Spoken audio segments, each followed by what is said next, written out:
For the first time after 11 years of captivity, Aphrodite Khan was without a master or a cage.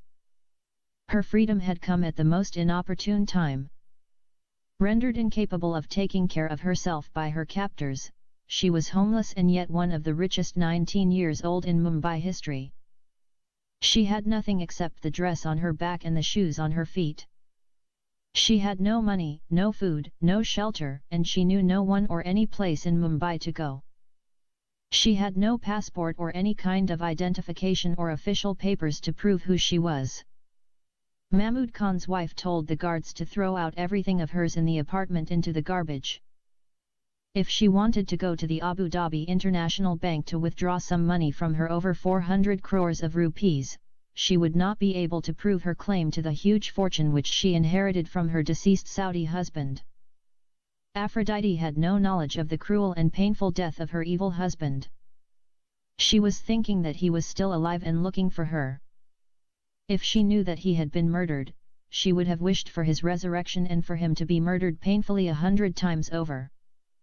In a few months, Aphrodite rocketed to the apex of the Bollywood film industry and fell back down to the sewers.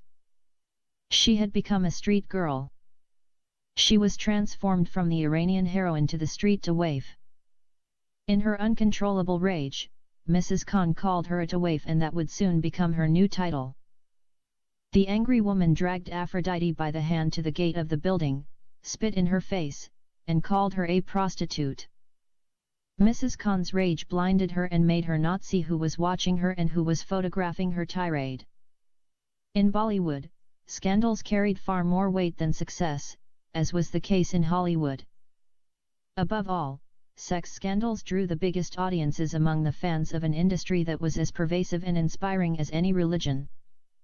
Besides the many religions, India has two other religions that were followed by every Indian: Bollywood and cricket. In a nutshell, Bollywood film stars, directors, and their billion of fans loved nothing and enjoyed nothing more than a sex scandal. That day, many in the media and thousands of fans saw Mrs. Khan when she dragged the Iranian heroine out of her husband's building and spit in her face and called her a waif. In Mumbai, every hero and every heroine had thousands of fans standing day and night in front of their houses. A cult following among urban youth, boys and girls would wait idly by for hours to get a mere glimpse of their hero or heroine. With her first movie, Aphrodite Khan was now the superstar of choice, with her draw factor making her new fans switch loyalties. Among those present were the scandal hounds that were waiting for scraps of information that would precede the scandal magazines. They were always on the lookout for a visit by a film director or a hero signaling a new movie or a new affair. Many times, the story would take on a life of its own. Mrs. Khan's visit to the Iranian heroine gave the Bollywood media no reason to use their imagination or create fanciful stories. Mrs. Khan had given them more than they could ever hope for. They saw with their eyes and heard with their ears the apparent enmity between the Iranian heroine and the wife of the movie director, Mrs. Khan. Immediately they jumped to the conclusion that Mrs. Khan had caught the new Indo-Iranian heroine with her husband in bed, and that was obviously why she dragged her out of the building, clutching her by her hand, spitting in her face, and beating her with her shoe. Cameras clicked incessantly during the entire episode as she kicked her out and called her the prostitute.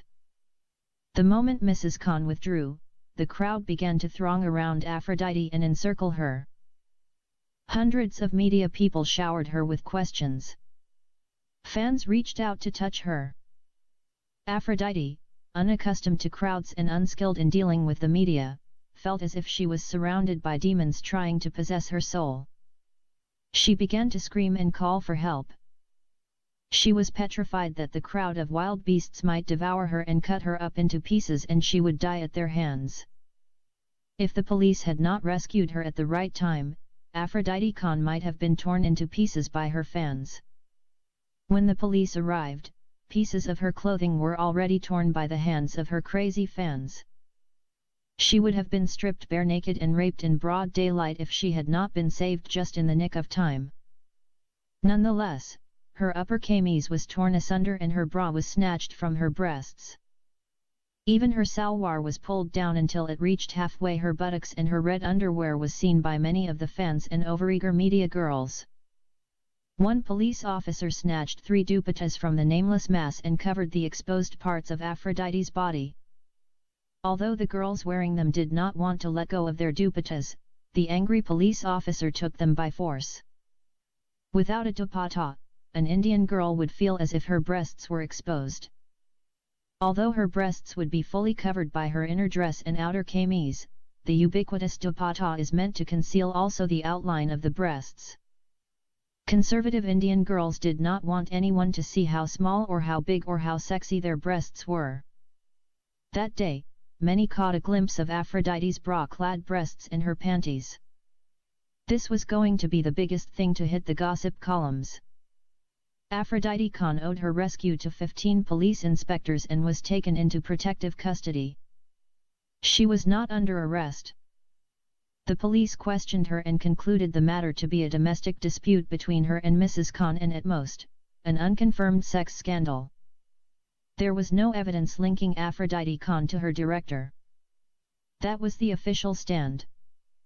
The Bollywood media had a whole different twist to it.